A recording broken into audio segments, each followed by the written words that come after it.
Administrata amerikane po vijon të vendos emrin dhe imazhin e presidentit në prona dhe produkte zyrtare, këtë herë përmes një serie pasaportash speciale.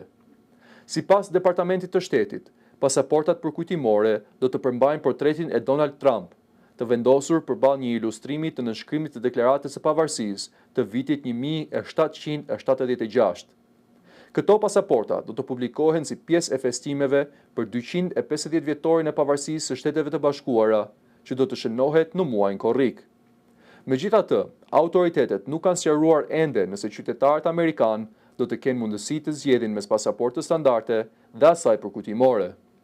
Ky veprim është pjesë e një serie iniciativash të administratës për të lidhur emrin e presidentit me institucione dhe produkte shtetërore. Ndërto, përfshihet edhe plani i United States Mint për të nxjerrë një monedhë ari përkujtimore me imazhin e Trump.